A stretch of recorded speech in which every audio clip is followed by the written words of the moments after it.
SIPRI raporu gösterdi ki tarihin en yüksek seviyesini görmüş. Yani aralıksız bir şekilde savaşa yatırım da harcamalar da bu yönde devam ediyor. Avrupa'da da özellikle son dönemde bir artış var. Daha bu listeye girmedi. Önümüzdeki yıl girecek muhtemelen. Bu şeye bakıldığı zaman, tabloya bakıldığı zaman aslan payını hala Amerika Birleşik Devletleri'nin yarıya yakın oranda gelir kazancı sağladığı gözüküyor.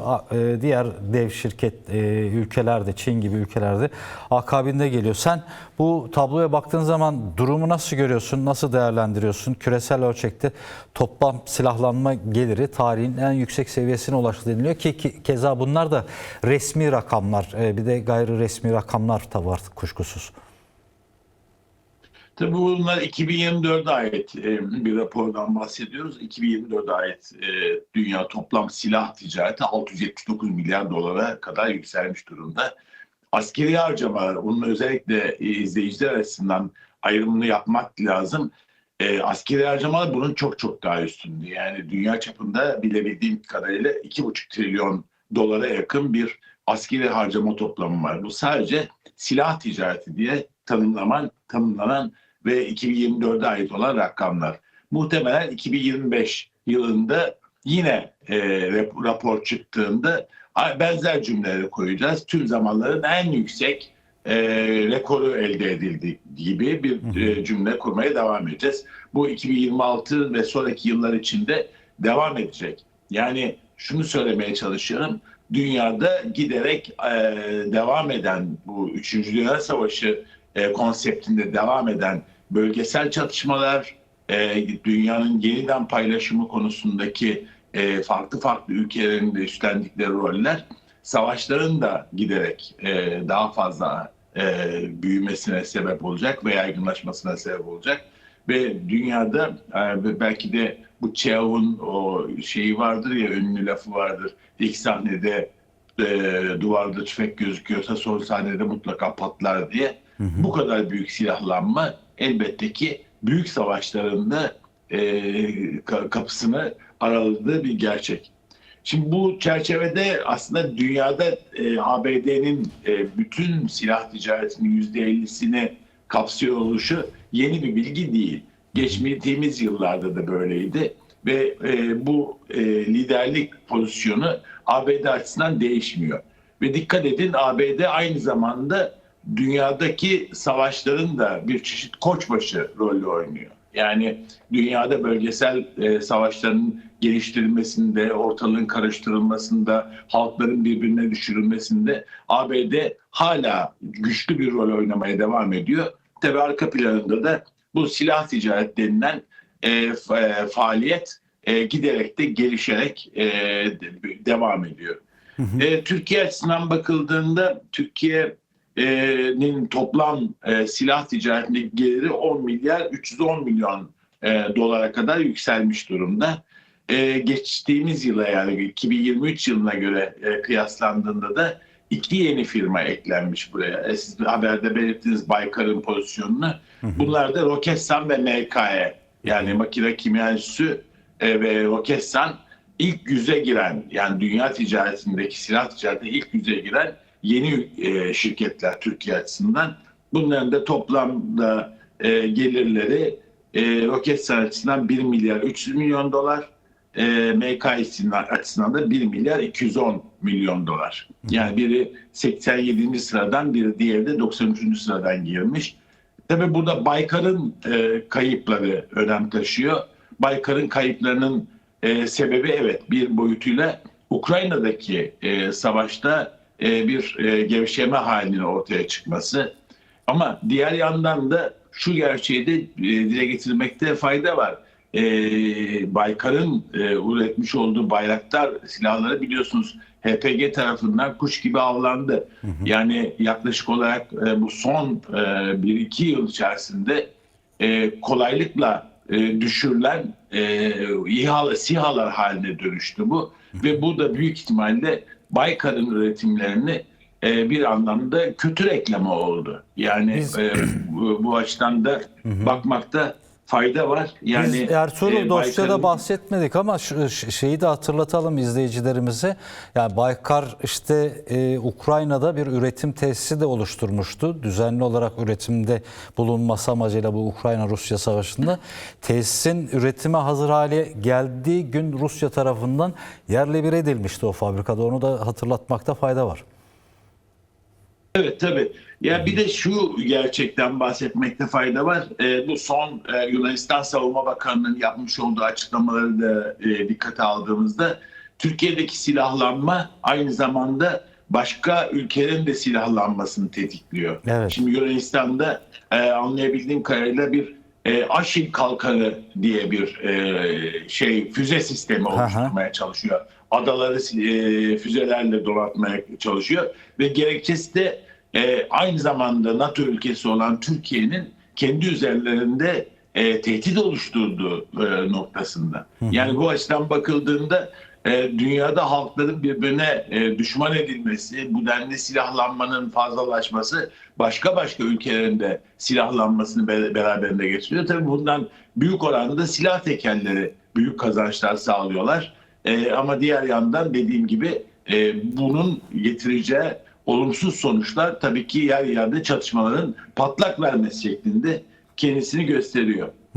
Bir diğer nokta tabii bu SIPRI'nin raporundan bağımsız olarak Türkiye'de askeri harcamalara yapılan yatırım son yıllarda artarak devam ediyor. İşte 2024 bütçesinde %12 civarında bir artış kaydedilmişti. Bu artışla birlikte Türkiye'de silahlanma harcamaları ciddi bir şekilde emekçinin, yoksulun, sağlık hizmetlerinin, eğitim hizmetlerinin de bir anlamda ayrılan bütçenin azalması gibi bir takım sonuçları doğurmuştu. Şimdi yeni gelinen noktada biliyorsunuz Trump'ın da zorlamasıyla NATO ülkeleri bir karar aldılar. Gayri safi yurt içi hasılaların %5'ini silahlanmaya ayırmak üzere. Şimdi bu açıdan bakıldığında 2025 bütçesi Türkiye'deki gayri safi yurt içi hasıla beklenen hasıla 1 trilyon 371 milyar dolar olarak biliniyor. Ve bu özür dilerim. Türk lirası. Bu gayri safi yurt 371 milyar TL. Bunun %5'i de 68 milyar 550 milyon dolar ediyor. Şimdi Türkiye'de 2025 bütçesinde 47 milyar dolar ayrıldığını düşündüğümüzde bütçeye, askeri harcamalara 68 milyar dolar, yani bunun yaklaşık olarak 20 milyar dolar daha fazla harcama yapılması gündemde. Bu ne zamana kadar gerçekleşecek? Peyderpey 2030 yılına kadar bilebildiğim kadarıyla NATO'ya verilmiş olan taahhüdün gerçekleşmesi lazım. Ve bunun da ilk adımını gördük. 2026 bütçesi açısından gördük. 2026 bütçesinde iç güvenlik dahil askeri harcamalara 2 trilyon 155 milyar lira harcanacak. Bunu da güncel kurla hesapladığımızda 50 milyar 753 milyon dolar ediyor. Yani 2025'e göre kıyasladığımızda 3 milyar dolardan daha fazla bir artış söz konusu olacak 2026 yılında. Yani bir bütün olarak düşündüğümüzde bu paralar nereden çıkıyor sorusunun da yanıtını kısaca vermekte fayda var. İşte asgari ücrete yapılacak olan zammın %20 civarında olacağı hesaplanıyor. Sağlık bütçesi günden güne düşüyor. Eğitim bütçesi günden güne düşüyor. Emeklerin alacakları paralar sürekli ve her sene kategorik olarak azaltılıyor. Ve halk bir bütün olarak yoksulluğa sevk edilirken, yoksulluğa mahkum edilirken aynı zamanda sırtlarındaki vergi de ağırlaştırılıyor. Bu paralar nereden çıkıyor sorusunun yanıtı işte tüm bütçe gelirlerinin yaklaşık olarak %10'unun da altında bir kurumlar vergisi ödendiğini, yani büyük sermayeden çıkan vergileri düşündüğümüzde %90'ın üzerindeki vergiler ya dolaylı vergiler şeklinde ÖTV, KDV gibi ya da esnaftan ve emekçiden peşin olarak alınan vergilerle toplanmış bir para. Yani bu askeri harcamalarında hepsini halkın sırtına yüklemekle birlikte halka verilmesi gereken hizmetler sürekli gün be gün azalıyor. Bu eğilim Avrupa Birliği'nde de gözüküyor. Geçtiğimiz günlerde Türkiye'ye ard arda 2 ziyaret gerçekleştirilmişti. İngiltere Başbakanı Steinmeier ve hemen akabinde Almanya Şansölyesi Merz de gitti. Bu askeri alandaki işbirliklerini güçlendirmeye yönelik çalışmaların devam edeceğine dair mesajlar vermişlerdi. Hatta bazı anlaşmalar da gerçekleştirildi. Şimdi bir yanda görüyoruz ki dünya genelinde silahlanmaya yatırım daha fazla artıyor. Emekçilerin cebinden alıp daha çok silah baronlarına yönelik bir yatırım yapılıyor. Peki genel anlamda bu 2000'li yılların başlarıyla mesela çeyrek yüzyıl öncesiyle karşılaştırırsak savaş karşıtı hareketin geri çekilmiş olmasını, daha az sesinin daha az çıkıyor olmasını nasıl değerlendiriyorsun, nasıl yorumluyorsun? Tabii yani savaşlar aynı zamanda bir rıza üretiminde beraberinde getiriyor. Dünyanın her yerinde böyle. Sadece Türkiye açısından da değil. Yani Türkiye'de yıllarca süren bir savaş vardı ama diğer yandan da hatırlayın hep milliyetçi dalgayı da geliştirdiler bir yandan. Ve bu anlamda da savaşa ayrılan bütçenin bu kadar fazla olmasını neredeyse kitlerin rızasıyla gerçekleştirdiler. Dünyada da giderek artan bir sağcılık, sağ yönetimlerin iş başına gelmesi ve bu anlamda da milliyetçi dalgaların geliştirilmesi, bu silahlanmaya karşı olan dünyadaki barış hareketlerinin de giderek zayıflamasına ve etkisizleşmesine yol açtı.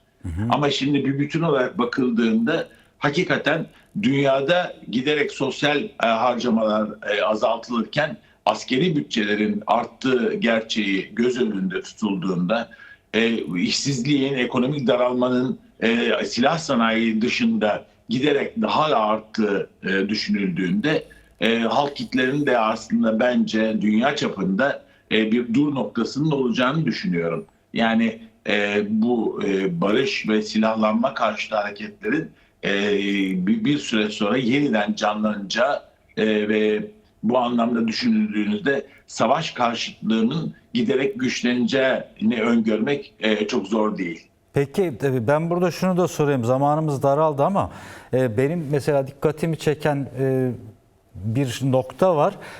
Genellikle yani demokrat görünümlü diyelim veya sosyal demokrat görünümlü, hatta yeşilleri de dahil etmek gerekirse böyle bir savaşçı bir söylem, argüman eksik olmuyor onların politik propagandalarında. Ama örneğin Almanya'da AfD gibi ırkçılığı tescilli bir parti savaş karşıtı bir tutum sergiliyormuş gibi gözükebiliyor ve buna benzer birçok örnek var.